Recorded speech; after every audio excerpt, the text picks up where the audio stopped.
ทักทายสบายดีจ้าทุกคนไปขอสิพาไปเบิ่งทิปน้อยลอยลีลาอยู่สวนน้ำมืดพี่น้องเอ้ยยังบ่ทันเมื่อมาตั้งแต่11 โมง12 โมงยังพากะลิ่นจนเมื่อยข่อยลิ่นจนเมื่อยแล้วข่อยน่ะจนขึ้นแล้วพี่น้องส่วนทิปน้อยก็ยังบ่ทันขึ้นจ้าบ่ได้บ่ลิ่นน้ำกระปอหามเพิ่นมาเด้อผู้ใดมาแถวบ้านมีอย่าลืมมาลอยน้ำอยู่สวนน้ำสุรินทร์สุขเด้อพี่น้องเด้อสวนน้ำที่ใหญ่ที่สุดในแขวงสวรรณเขตผู้ใดมาเซโนมาสวรรค์ตรงมาลอยน้ำอยู่นี่เพิ่นมีครบเด้อเจ้ามีโรงแรมแล้วก็มีอาหารก็แซ่บแต่ราคาก็จะสูงแน่ได้เพราะว่าเศรษฐกิจบ้านเมืองเนาะก็ประมาณนี้ล่ะพี่น้องทิปน้อยกับปนครหามเพิ่นคนกับบ่หลายปานใดพี่น้องประมาณฮอดบ่100อีกคนอาจจะบ่ฮอดจ้าประมาณ4-50นี่แหละมาพี่น้องมาเบิ่งทีมน้อยรอลีลาเพิ่นลงสไลเดอร์เพิ่นบ่ได้ย่านได้สไลเดอร์สูงๆน่ะก็ลงมาแล้วพี่น้องแต่ว่าบ่ได้ถ่ายให้เบิ่งทุกช็อตดอกเพราะว่ามันก็โตเปียกในเฮาก็จับโทรศัพท์ดุก็บ่ได้อากาศก็ร้อนแน่จักอยากตัดคลิปจักอยากกินจักพี่สั่งแน่ค่อยกันถ่ายให้เบิ่งเล็กๆน้อยๆเด้อพี่น้องเด้อทีมน้อยก็บ่ได้ย่านได้เล่นตั้งว่า4-5 ชั่วโมงยังบ่ได้เซาพี่น้องพี่ลึกก็เลยทีมน้อยสมอยากมาลอยน้ำตั้งแต่มือก่อนพ่อแม่บ่ได้พามาถ้าก็มีโอกาสจ้ามันมีสไลเดอร์นี่ผู้ใหญ่แค่ผู้ใหญ่อยู่นำเขาก็ให้ลินอยู่พี่น้องให้เด็กน้อยลินแต่ว่าใส่ชูชีพคือทิปน้อยนี่ซื้อตลอดกองบอกกองเบงแต่ว่ามามื้อนี้หาซื้อชูชีพแล้วพี่น้องเด้อใส่ชูชีพซื้อเมียนเลยเวลาเฮาไปลินน้ำอยู่ไสก็ถือไปน้ำพี่น้องมันก็เลยสิสบายแน่เพิ่นเปลี่ยนน้ำใหม่น้ำงามพี่น้องน้ำสะอาดอยู่ได้เพิ่นเปลี่ยนน้ำใหม่พอดีเฮามาถึงมือเพิ่นเปลี่ยนน้ำใหม่ก็เลยว่าได้อาบแต่อ่างเดียวนี่ได้อาบแต่สระเดียวนี่ปกติมันมีหลายสระได้พี่น้องมีสระผู้ใหญ่แน่แล้วก็มีคลื่นทะเลแน่แต่ว่ามื้อนี้เพิ่นบ่ได้เปิดเพิ่นล้างอ่างก็เลยได้อาบแต่อ่างเดียวนี่อีกสไลเดอร์ก็มีหลายอันเด้พี่น้องมีตัวกลางตัวกาตัวน้อยตัวกลางแล้วก็ตัวสูงเลือกขี่เลยเลือกไหลเลยทิปน้อยน่ะขี่หมดทุกอันเลยบ่ได้ยากจักดีขี่ตัวนั้นลงตัวนี้ขี่ตัวนี้ลงตัวนั้นพี่น้องสมก็อยากมาคอยกับป้ายลูกลินพอเหมือนกันถ้าเอาอยู่ลุ่มนี่ละพอห้ำเหมือนกันตลาดเอาอยู่ลุ่มพี่น้องเด็กน้อยใส่ซูซี่กับบ่ปันใดเขาก็บ่ย่านปันใดบ่ย่านเขาจุ่มมานะเพราะว่ามันมีซูซี่ครึ่งอยู่ก็โอเคอยู่พี่น้องแต่ก็บ่ได้คาดสายตาได้คอยกับเบิ่งลูกตลอดบ่ได้คาดสายตาพี่น้องคอยบ่ได้สละใจได้กับลูกได้คอยสิเป็นคนลำไรได้แค่ลูกอยู่ใกล้ๆนี่มันลำไรตลอดลูกตลอดบ่ได้ป้าให้ลูกไกลโตได้พี่น้องนิสัยคอยอันนี้สำหรับนิสัยคอยเวลาไปลิ้นนั่นลิ้นนี่ที่มันนั่นน่ะเกี่ยวกับเด็กน้อยแบบอย่างมันเป็นอันตรายต่อเด็กน้อยนะคอยบ่ได้ป้าได้แค่ไปอยู่เฮือนอยู่ซ่านหายามันอยู่เฮือนอยู่ซ่านบ่เห็นลูกคอยก็ยังได้พี่น้องเบิ่งเด้อค่ะบรรยากาศร่มรื่นอยู่ได้ก็ต้นไม้หลายเพิ่นมีโรงแรมแน่มีหยังแน่สมาปิมาจ้าทักทายสบายดีอีกเทื่อนึงเด้อพี่น้องเด้อกินมื้อหลังจากขอขึ้นแต่ลอยน้ำแล้วขอยก็มาสั่งตำพี่น้องตำตอนแค่ที่สั่งตำทะเลก็กินบ่ได้มาจ้ามารับประทานด้วยกันเด้อพี่น้องเด้อก็สิมียอแล้วก็สิมีลูกชิ้นมีฮอทดอกแล้วก็มีตีนไก่พี่น้องกินอีกแล้วได้กินหมดมื้อคือจุ๊บเจ้าเห็นนี่แหละบรรยากาศสระลอยน้ำคอยถ่ายไปทางนั้นมันก็อยากเด็ดๆนะพี่น้องสังเกตเบิ่งในคลิปเด้อคอยสิแนมเบิ่งลูกคอยตลอดถามลูกตลอดเฮาก็บ่ได้สละใจได้พี่น้องถึงว่าสิมีซูซีนะคอยก็บ่ได้สละใจได้มาอาบน้ำนะแค่เฮาบ่ลำไรก็จะคอยสิเบิ่งให้เฮาเนาะคู่อื่นก็จักสิซ้ำใดบางเทื่อเขาเห็นจุ่มน้ำเขาบ่ซอยก็มีเด้มาเด้อมากินตำตอนนำกันพี่น้องแหนตีนไก่แต่ว่าตีนไก่นี่ก็บ่อยากเปื่อยปานใดข้อยมักตีนไก่เปื่อยได้พี่น้องสำหรับข้อยแค่ว่ากินตีนไก่กับตีนไก่เปื่อยแต่ก็บ่ค่อยได้สั่งมาได้ดอกตำตอนนี่ปกติก็กินแต่ตำซั่วแต่ว่ามื้อนี้คืออยากตำตอนก็เลยสั่งตำตอนไปพี่น้องฮู้บ่ราคาเท่าใดให้เดานี่ข้อยให้ชุมเจ้าเดาเด้อแล้วมาคอมเมนต์ถามในคลิปข้อยสิตอบในของควมให้ชุมเจ้าเดาว่าถาดนี่เท่าใดพี่น้องกินประมาณ2คนหรือ3คนนี่จังหมดคือข้อยกินนี่บ่หมดดอกพี่น้องข้อยกินหยังก็บ่ค่อยได้หมดดอกกินซ้ำซายอยากพี่น้องเอ้ยซ้ำซาเซาอยากเจ้าว่าข้อยกินตำนี่จักเทื่อแล้วตำข้าวปุ้นก็กินแล้วมาวันนี้มาตำต่ออีกเนาะยังบ่ทันค่ำพี่น้องกิน2ตำเลยพี่ลึกอันนี้โยเด้อพี่น้องเด้อโยก็ราคาสูงๆนี่หั่นนะตัวเขาขายหั่นน่ะโล60-90หั่นน่ะก็โอเคอยู่เขาตำก็แต่ราคานี่ที่อยากสูงแต่แท้ให้ชุมเจ้าเดาว่าราคาเท่าใด จักร้อยอ่ะขอให้เดาเป็นเงินบาทซะ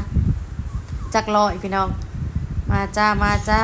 มากินนำกันข้าวผัดตัวเก่ากันยังนะคะตัวกินตั้งแต่ตอนเที่ยงนะค่อยกลัวเมียนกินบ่เมิดซ้ำพี่น้องกินไปกินมากันแนมเบิ่งทิพย์น้อยไปได้กินไปกินมากันแนมลูกเอาไปมาอะไรงวกใส่งวกปวดหมดการคอป้าพี่น้องตะก่อยมาตั้งแต่12 โมงยังจนกระทั่งเดี๋ยวนี้เสือบ่5 โมง 6 โมงยังบ่ได้พากันเมื่อพี่ลึกอีหลีทิพย์น้อยก็บ่ได้ยอมขึ้นพี่น้องแม่ส่วนเมื่อก็บ่ได้ยอมเมื่อจนว่าค่ำก็เลยมาอัดคลิปเสียงให้ FC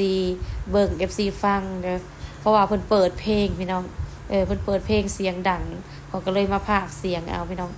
กินไปนำแนมลูกไปนำตำต่อนพี่น้องถ่ายไปถ่ายมาเพราะว่าความจำเต็มโทรศัพท์มินกะเห็นว่าบางคลิปมินอาจจะบ่ได้สบายดี FC ลา FC ก็บ่เป็นหยังนะพี่น้องเด้ออย่าถือสาเขาเด้อเพราะว่าคลิปบางเทื่อมันก็ตัดไปเองนะโทรศัพท์มันความจำเต็มพี่น้องถ่ายไปลบไปค่อยก็ถ่ายไปลบไปแอปตัวใดที่บ่ได้ดินเขาก็ลบทิ้งได้พี่น้องบางเทื่อความจำเต็มก็ถ่ายใหม่ลบใหม่อีกข่อยก็จักอีหยังคือว่าแล้วโทรศัพท์นี่ก็โทรศัพท์เอาหาบ่ได้ซื้อเองมันก็เลยว่าโดนแน่ได้ก็ใช้แล้วข่อยก็มาใช้จักปีจะว่า3 ปี4 ปีจนมาหาอีกเทื่อนึงก็ยังบ่ได้เปลี่ยนก็ยังดีที่ยังมีโทรศัพท์เอาให้แค่บ่มีโทรศัพท์เอาให้แล้วมันแล้วพี่น้องบ่ได้ใช้โทรศัพท์คือหมู่เงินสิเลี้ยงลูกก็ยังยากเนาะจะไปซื้อโทรศัพท์ราคา 2-3 หมื่นมันก็ยากได้จังบ่คือตะกี้แต่ว่าก็ยามันอดเอาพี่น้องค่อยคิดว่าออกพรรษานี่ค่อยสิรับงานพี่น้องทำงานดอกไม้แต่ว่าเฮ็ดได้ค่อยผัดบ่มีรถแก่บ่มีรถสิแก้เครื่องนะสมมุติว่าลูกค้าสั่งดอกไม้ผัดเฮาก็ต้องได้แก้ไปให้เขาแต่เฮาผัดบ่มีรถบัดนี้ก็เลยคิดหนักอยู่พี่น้องจักสิเฮ็ดแนวใดบ่ฮู้ว่าสิไปยืมไผสิล้มนะป้าก่อนสิล้มเบิ่งก่อนว่ามีเงินให้ยืมบ่จัก40-50 ล้านนะสิเอามาตื่มของเจ้าของแล้วก็สิซื้อพอได้แก้เครื่องพอได้มีเวียกเห็นงานทำพอได้เลี้ยงลูกใหญ่พี่น้องข่อยก็คิดอยู่นี่ว่าสิเฮ็ดจังได๋เป็นกำลังใจให้ข่อยในเด้อ FC มิน FC ทิพย์น้อยลอยลีลาเด้อขอบใจหลายๆที่เข้ามาติดตามเด้อพี่น้องเด้อกินตามมื้อนี้ก็บ่ได้เจ็บท้องได้ก็แปลกอยู่พี่น้องแปลกอยู่กินตามมื้อนี้ค่ะบ่เจ็บท้องเลยเรือเป็นย้อนเฮาช่วงเฮาเป็นปจดบ่หรือคืออยากตะกี้คือว่าก่อนสิเป็นปจดอยากสมแต่ว่าปัจจุบันนี้เป็นปจดหรือหลังปจดก็อยากสมพี่น้องเห็นบ่ FC บางคนว่ามินท้องมาแต่ไสผัวก็บ่มีเป็นบ้าบ่สมเจ้าก็เว้าทั่วทีบเด้อบางคนคอมเมนต์แบบแปลกๆกันนะมันบ่แม่นดอก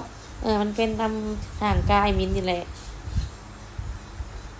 เคยเป็นบ่หลังแล้วก็ก่อนเป็นประจำเดือนนะปจดนะสมเจ้ากินสมบ่บางคนกินได้บางคนก็บ่กินแต่สำหรับข่อยกินอยู่แต่ก็กินบ่หลายแต่ว่ามื้อนี้ก็2 โคกเลยพี่น้อง2 โคกกับพี่ลึกอีหลีตามราคาสูงว่าสิสั่งพวกปลาลัดพอกลัดผิดก็สูงคือกันก็เลยว่ากินตามนี่แหละพอให้มันส่วงเมื่อยลิ้นน้ามันก็เมื่อยลิ้นแหละข่อยก็เลยขึ้นมาเปลี่ยนเครื่องเป็นของแล้วก็มากินตำพี่น้องตอนลอยน้ำก็นุ่งเสื้อสีหนึ่งได้แต่ว่าเสื้อตัวนี้ข่อยนุ่งมาแต่เฮือนข่อยก็เอาเมียนแล้วข่อยก็นุ่งเสื้อกีฬาลงอาบน้ำขึ้นมาแล้วข่อยก็เปลี่ยนเสื้อตัวเก่าเด้อพี่น้องเด้อเพราะว่าหลังจากเฮาอาบน้ำแล้วเฮาสิกลับเมื่อบ้านแล้วก็มื้ออาบน้ำสระหัวอีเด้ก็เลยว่านุ่งตัวเก่านี่แหละแคม FC เห็นคลิปนี่ก็แม่นอยู่เสื้อตัวเก่าแต่ว่าคลิปอยู่สถานที่อันเก่าอะไรพี่น้องแต่ว่าคนละเมนูเด้อจ้าเด้อมาพี่น้องมากินตำผู้เดียวกินบ่หมดได้มาเด้อ FC เด้อมากินน้ำมินเด้อฝากกดไลค์กดติดตามช่องวินิดีเนี่ยเด้อขอบใจหลายๆเด้อพี่น้องเด้อที่เข้ามาติดตามขอบใจหลายๆที่เข้ามาคอมเมนต์เด้อจื้อซอยข่อยเด้อพี่น้องเด้อข่อยนะฮับป่านั่งจอยว่าข่อยสิซื้อเค้กให้ลาวนะเดือน8ข่อยอย่าลืมคอมเมนต์บอกมินเด้อ FC เด้อหักแพงมาทุกคนจริงจังหักแพงมาทุกคนเด้อขอบใจหลายๆที่เข้ามาติดตามกินไปนำแนมลูกไปนำซองไปนำพี่น้องมาต่อจ้าโทรศัพท์มันตัดพี่น้องหากว่าเมื่อกี้นี้โทรศัพท์มันเต็มแล้วมันตัดไปทีมน้อยเพิ่นก็มา201เพิ่นสิมากินน้ำเพิ่นอยาก OEC ขนมเต็มอยู่พี่น้องเพิ่นอยากไปเอาน้ำ OEC เด้อค่ะเอาน้ำ OEC แล้วเพิ่นก็สิลงไปลิ้นใหม่นะพี่น้องฝากกดไลค์กดแชร์ให้มินเด้อมาจ้าต่อพี่น้องต่อโท รศัพท์มันตัดไปพี่น้องเขาก็บ่ฮู้แนวสิอยู่ๆมันก็ตัดไปตัดแล้วก็มาถ่ายใหม่สร้างเป็นบ่ได้ฮู้ได้ว่าโทรศัพท์ตัวเองตัดกินแล้วบ่ได้แนมเบิ่งเด้ว่าบ่แนมเบิ่งเพิ่นเอาโทรศัพท์ตัดระบาดนี้ลา FC ก็ยังบ่ทันลาซ้ำฝากกดไลค์กดแชร์กดคอมเมนต์ช่องมินอินดี้เด้อพี่น้องเด้อขอบใจหลายๆที่เข้ามาติดตามเบิ่งนี่ฮะเต็มถาดนึงข่อยกินจนเกือบสิหมดแล้วยังครึ่งนึงพี่น้องเคลียร์ไปเคลียร์มานี่อิ่มแล้วได้เคลียร์ไปเคลียร์มานี่มันอิ่มแล้วไอ้หำก็กินอยู่แต่ว่ากินบ่หลายโถข่อยพี่น้องกินบ่หมดเด้เรามากินนำกินผู้เดียวบ่หมดเสียดายราคาก็บักสูงๆเริ่มแล้วพี่น้องเริ่มอิ่มแล้วคีบน้อยๆนึงนี่มันอิ่มแล้วจ้าบ่อิ่มกับพี่แล้วน้องกินจนว่าเต็มถาดเกือบสิหมดพี่น้องกินผู้เดียวกินแท้กินว่ากินตังก็2 โคกมื้อนี้ข่อยเฮ็ดผู้เดียวนะ FC เอ้ยบ่ให้ตุ้ยสิไปใส่เนาะเจ้าก็เบิ่งก็ข่อยกินนะคลิปข่อยกินคือกินนะแต่ใส่กินแบบ2-3 โลคือเพิ่นน่ะกินบ่ได้พี่น้องกินประมาณนี้แหละกินมาจอบมาแจบกินไปเรื่อยๆคือ FC เห็นนะว่าตุ้ยสิไปใส่เนาะ กินอยู่คู่มื้อกินอยู่ทุกชั่วโมงเอาไปเอามาแลกินบ่หยุดจนเช้าแต่เข้าจนค่ำนะแต่เช้าจนค่ำพี่น้องผู้ใดกินคือมินแน่ผู้ใดกินกินนะตำส้มคือมินได้แน่อยากผ่อนประเดกที่มันผ่อนบ่ได้เฮ็ดได้ซะเนาะแนวมากกินแต่น้อยจนเฒ่าเพิ่นว่าประเดกเหม็นพัดกินบ่อึดเหม็นพัดกินตายแน่ว่าเหม็นคนลาวเฮาส่วนหลายกินประเดกนะพี่น้องเด้อคนลาวส่วนหลายอยู่บ้านมินกินประเดกจ้าเป็นหลักแกงยังกะยาต้องใส่ประเดกแก้วก็ต้องใส่ประเดกบ่ใส่ก็แม่นบ่แล้วแต่ก็บางคนก็บ่กินแต่ส่วนหลายกินเด้อพี่น้องเด้อคือมินนี่ก็ปฏิเสธบ่ได้เห็นบ่เป็นพญาก็บ่ได้คลำพอไปเลือกได้ก็กินจ้าฝากกดไลค์กดแชร์กดคอมเมนต์ช่องมินอินดี้เด้อพี่น้องเด้อ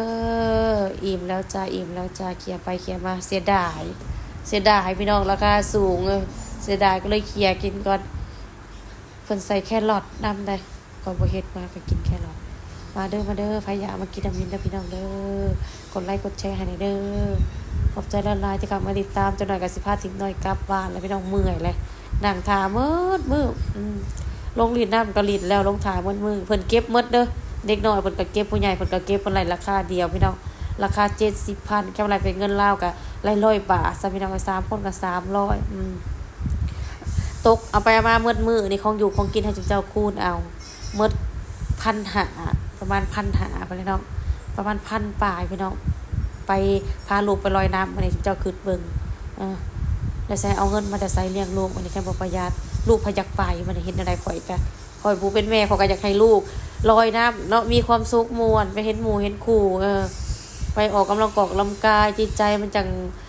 โปร่งโล่งเนาะเด็กน้อยก็ผู้ใหญ่เขาก็คือกันนั่นแหละก็เลยว่าย่าซะว่าเสียเงินยามันคอยแต่ลูกม่วนลูกมีความสุขขอให้ลูกล่าเริงไปแล้วก็ม่วนเฮียนลอยหนองลอยน้ำพยามันว่าอดเอาแม่ก็ไปคือกันนั่นแหละแค่แม่บ่ไปลูกสิได้ไปไปนำกัน 2-3 คนก็เสียเงิน1,500 1,600พุ่นเลยพี่น้องเอ้ยเอาไปเอามาแล้วก็มื้อนี้ก็บ่ได้ซื้อหยังเลยของอยู่ของกินก็บ่ได้ซื้อแล้วมีหยังก็กินไปเฮ็ดได้ซะพาลูกไปเที่ยวเพิ่นหมดแหละมาเด้อจ้าเด้อเบิ่งในทิปน้อยเพิ่นลอยบ่ได้ยอมขึ้นในพี่น้องเฮาสิพาเพิ่นเมื่อแหละฝากกดไลค์กดแชร์มีเด้อ